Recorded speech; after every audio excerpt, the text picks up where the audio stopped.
Hello everyone, Cliff here in the shed again, and this video is going to be about making a couple of sixpence rings. Now I have done this before. I've got another video where I make a couple of sixpence rings.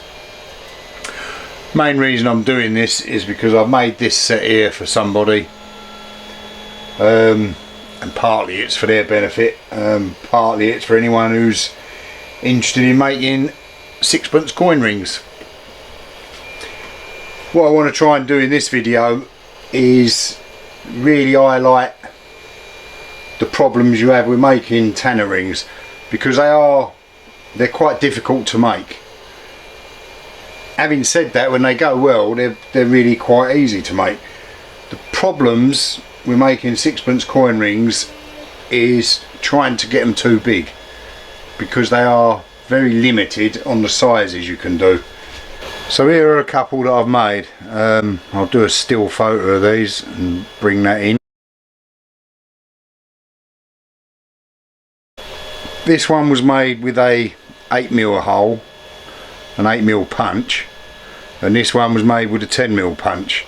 And you can see there is a slight difference in the bandwidth, but the main difference is that the size you can get. This is as far as you can go with the 8mm hole, and even on this one you can see that just there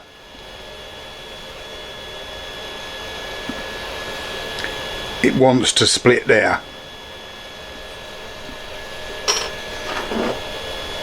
So with the 8mm hole, this is as big as you can go, and hopefully you can see that on the camera, and that's a size E, which is a very, very tiny ring. I mean, that's really a very small child's ring. The 10mm hole, you can get reasonably comfortable. I mean, this particular one's about an M1/2. You can stretch them to about an O, but they start to go wonky, and they're not that great, to be honest. They get thin, they get a bit iffy. But M1/2 and an N, you can reasonably safely get to that. You just have to be very careful when you're doing it. This one, as you can see, this was an 8mm hole, and I pushed this trying to get it to an F, but it split, because that's what they do, they split. So to sum up the problems you get with sixpence rings, it's really going too far, they split. You probably get as many, or I personally, I'll probably get nearly as many failures as I do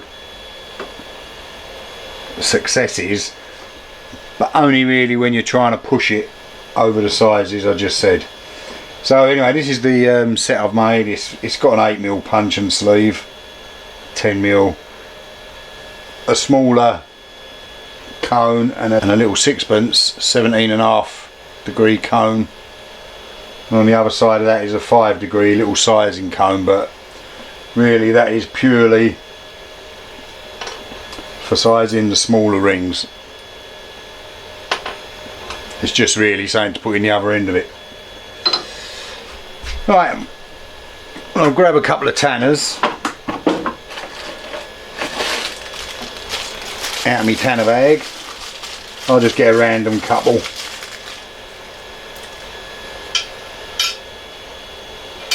Got a 56 there and a 58. Right, I'll anneal them and then I'll come back and punch them. I'll do a 8mm and a 10mm. And also I'm hoping this video will answer a couple of other questions that people have sent to me about getting the ring big enough to get on the ring stretcher when you're dealing with smaller 10mm holes at least. So I'll show you how I can get this on even doing an 8mm hole, but I know there are problems with getting a ring on the stretcher when you do a 10mm ring on the ordinary punch and cone sets and punches, and I'll just show you how to overcome that as well, hopefully. Right, so I've just annealed these two tanners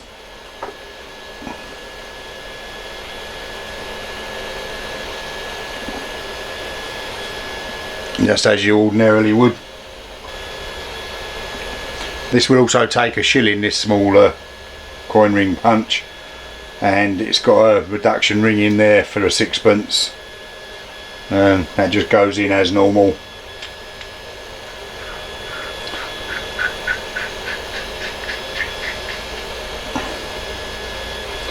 I'll screw it down. I'll do the 10mm punch hole first.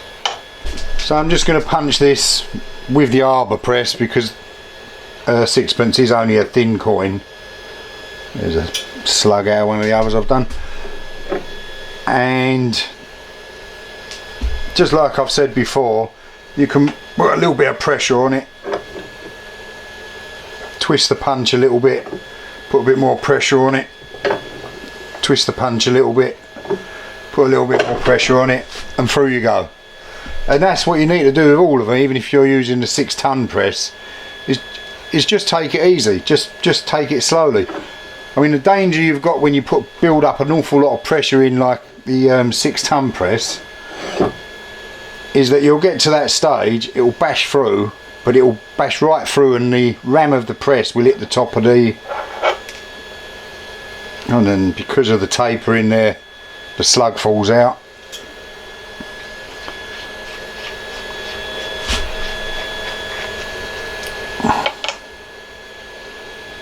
So there's the reduction ring. I'll put that over there for now. And even with only that much pressure, just twisting it, taking it easy, it's gone through that far. Now we've got to get it off. So just use this plastic faced hammer, or the copper end, either would be alright on here. I'll use the plastic face and just tap it through.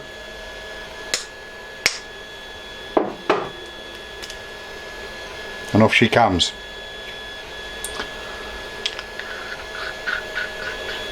I'll stick that to one side. Do the 8mm one first,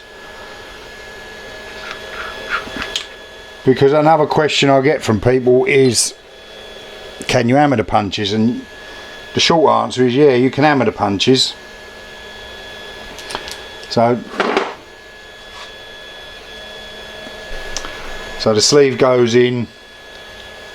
It's got bottom written on the bottom, and that has to be at the bottom of the, because of the actual body of the punch, because that's also got a taper. If you do it the other way around, you'll get a little dodgy on your ring.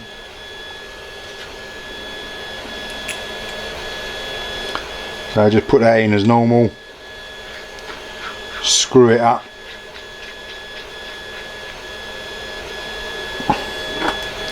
Put the top sleeve in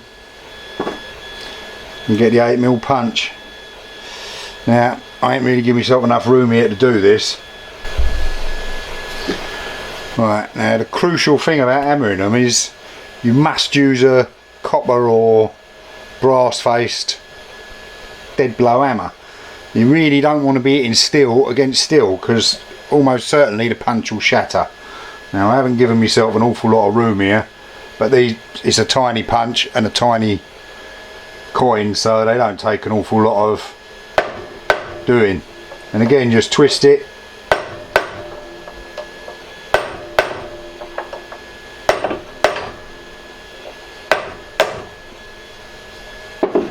And that's it, it's through.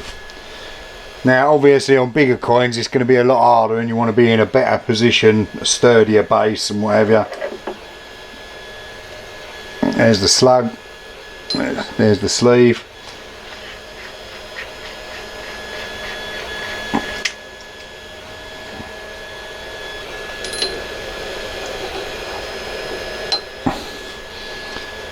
That's obviously gone a lot further through this time. Again, the plastic face of it, and just knock it through.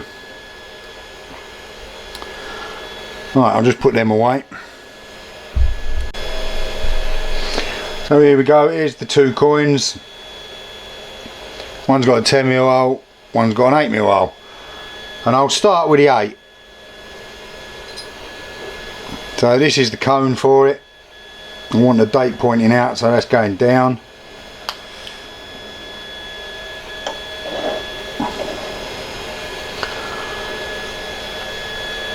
So here's my little folding cone, mouth folding cone, and it's exactly the same as if you're doing any coin. You just need to keep an eye on it. I mean, the tools will help, they won't do it themselves. So you want to make sure you're keeping this level as it goes. So I'll put a little bit of pressure on it, keeping an eye on it.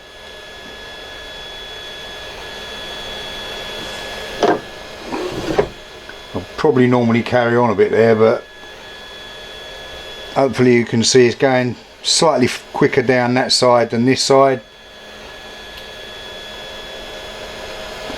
So just pop it out, level it, and go again.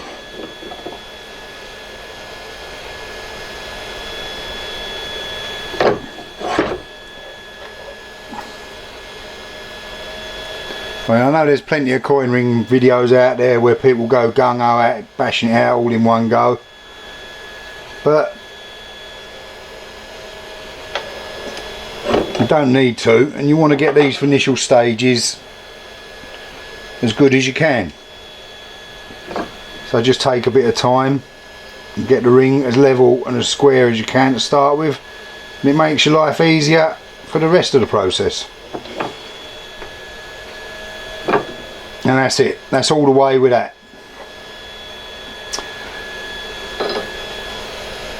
So that is the 8mm one going as far as you can in the initial fold, and there is no way that is going to go on the ring stretcher. So and this applies to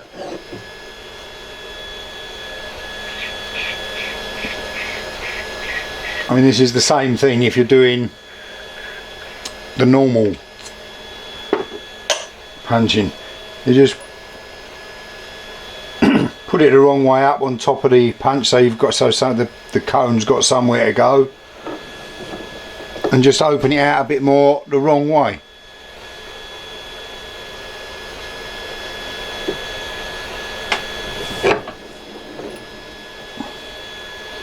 And hopefully that will be big enough to go on the ring stretcher now. I'll just try it. I had to give it another little tiny squeeze, but there you go, that's now on the ring stretcher. Now these 8mm ones are pretty much where they want to be right now. You can open it up a little tiny bit and then start shaping it, but you really haven't got a lot of, you can't go down very far. 3 or 4 on my ring stretcher is about as far as you can go. It's going to be a bit tricky for me to do this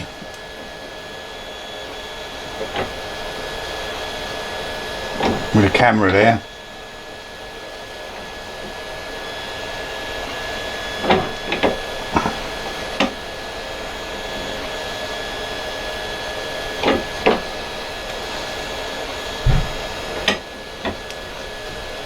Check the size of that, because you really don't. Alright, so now that is just about up to an F now, and I really don't want to go any further than that because I'm pretty sure it will split. So now I've just got to be pushing it backwards and forwards into the cones, maybe stretching it a bit. So now I'm going to push it back into the cone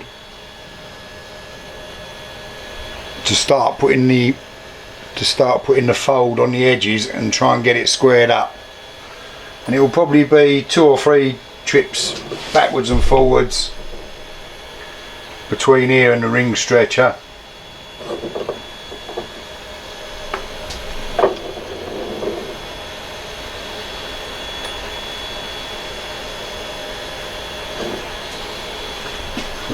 Use a little brass pusher on that one. I'm just going to use this little pusher so I can push it down into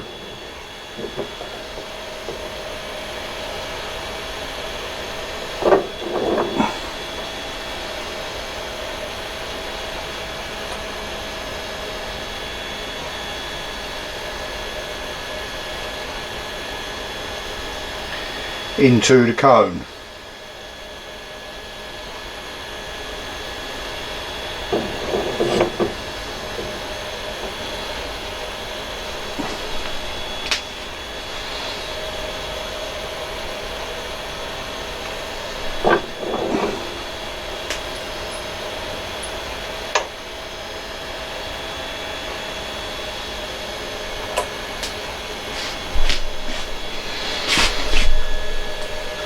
And that's about it. And that's straightened it out a bit. I just want to check the size of it.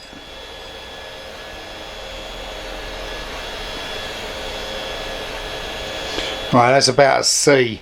So that, I know that that won't go back on the ring stretcher, that size. So I'm going to have to use the cone again, go back in and open it up with the cone.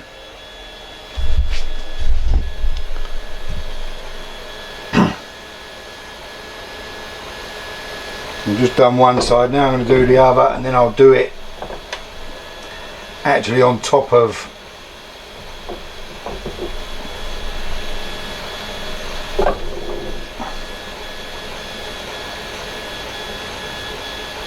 so now I'm going to put it back on top of the hunch, have the knurled side up, and just open it up a bit again.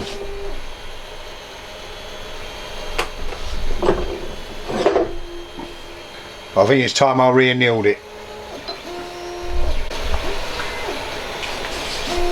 So I've re-annealed it. I've got it over the hole.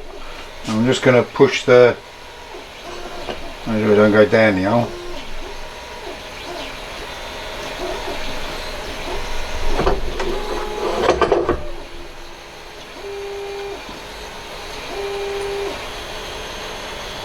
Open it up that way.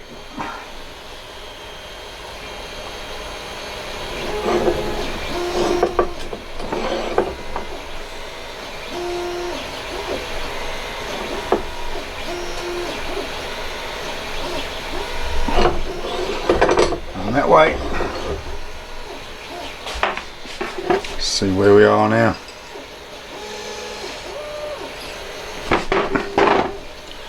And that, opening that up like that has taken that up to a G. I'm quite lucky that hasn't split. But I mean, you've got a very convex face in it now.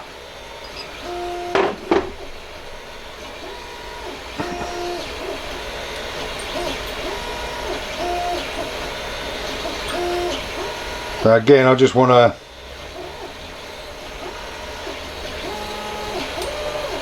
squeeze it a little tiny bit just to give it a bit of shape and take that convex face out.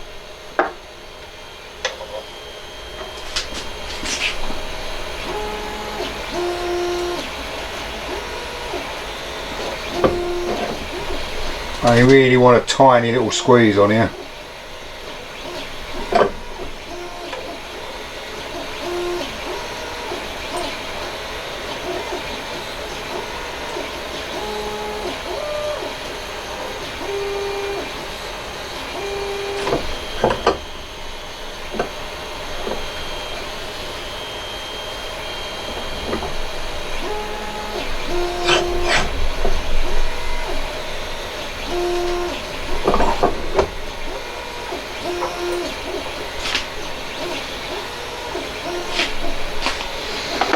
A little bit more on there, but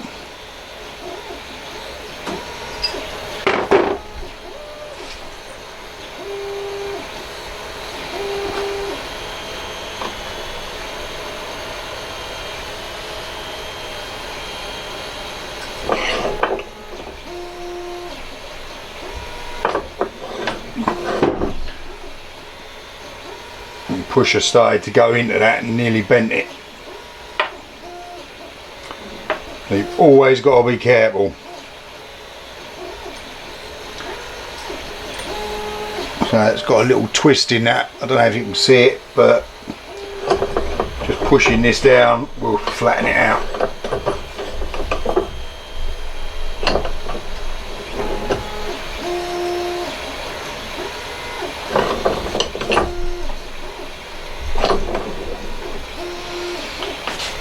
That's pretty much as far as I'm going to go with this.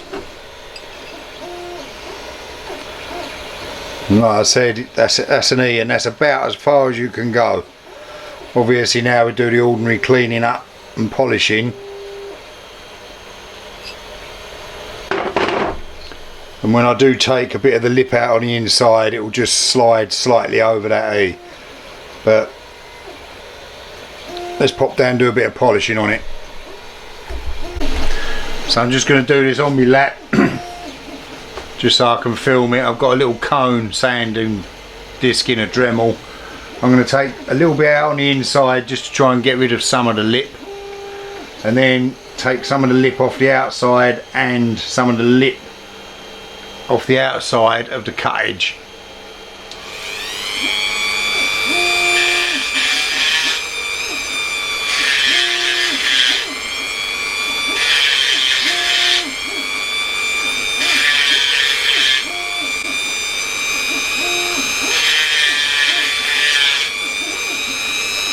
And you don't want to go mad here, just keep that at an angle so that you don't do any damage to the inside. And just keep an eye on what you're doing.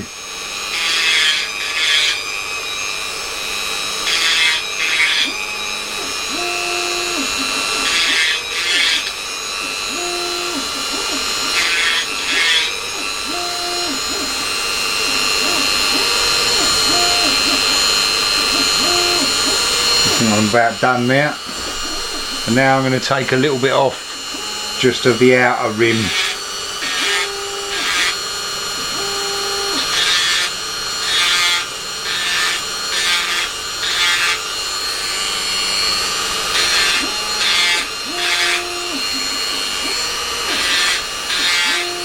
I watched a video of Fence Kid doing something similar the other day, but he takes the what ends up as the inner rim off before you start. I don't tend to do that on any coins. Not that it's not a bad idea or there's no wrong or right way to do anything, but I think you get a little bit of protection when you're stretching by keeping that there until the end. Just my opinion.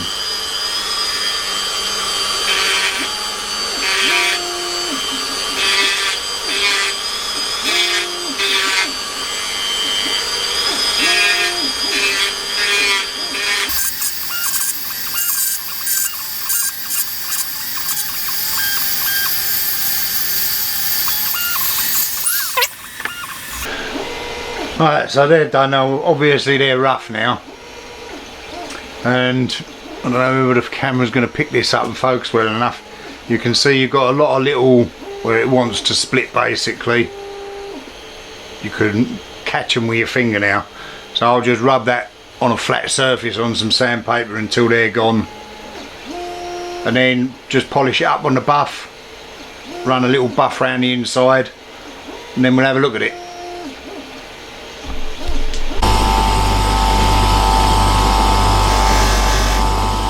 These red wheels, they're like a sort of almost like a Scotch pad. They're really good. They're a bit aggressive. You have to be careful how you use it, but they really do a good job of taking just the edges off.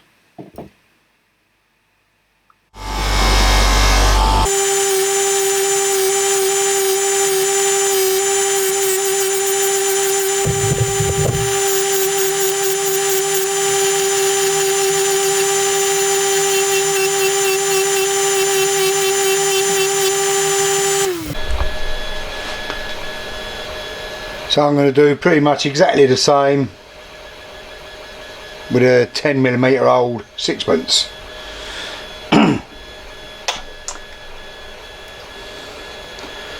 I say, pretty much exactly the same process. I'll probably speed this up when I edit it, if I get around to editing it.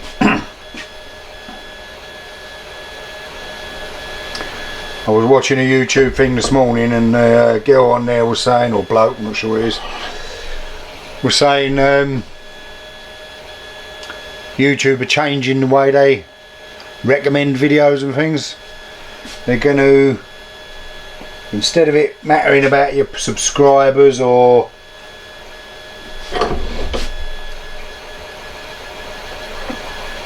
view time or views or whatever, they're going to do it purely on your click-throughs. Now, I didn't know this till I saw this video, but your click-through is when you see the thumbnails on the edge and they interest you, so you click through them. So they were saying that it's just going to make all the thumbnails for videos all a bit sensationalist.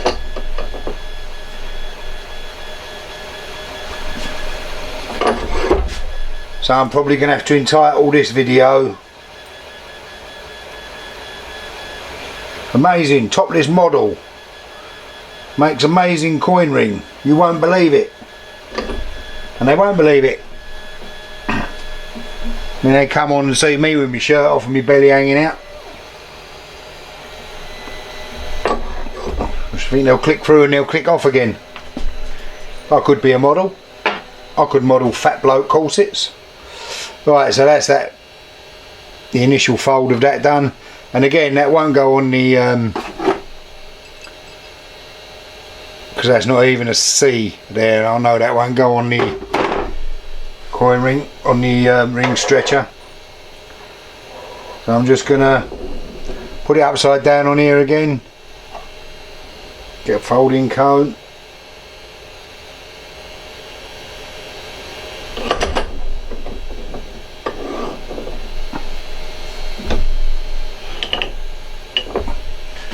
And just squash it out a bit.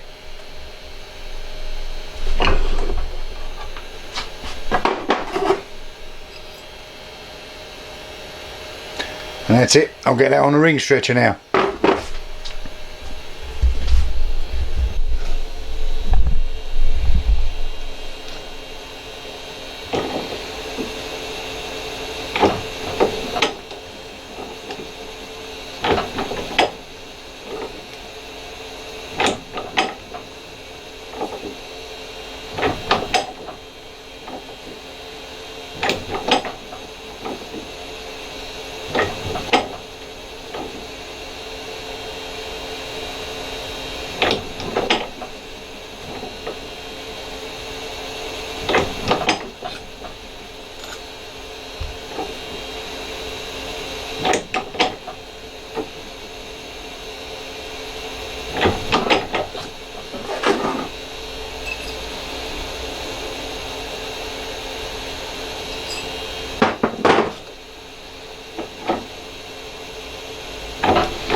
And there you go.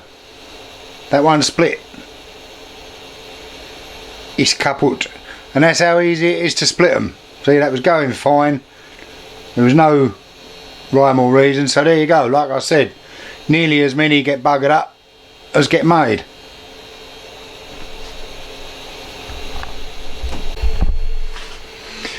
So that's about it really for this one. So in conclusion, that's what I've got to say. This one I made yesterday, M&1/2, no problems at all. This one with a 10mm hole, got it to just before I would have normally stopped, because it's without the split just about an M&1/2 as it is, but it's split. So maybe I should have annealed it again, maybe it didn't feel like I needed to, but that is the problem with sixpence coin rings. And shilling coin rings to a point when you use the small hole in them.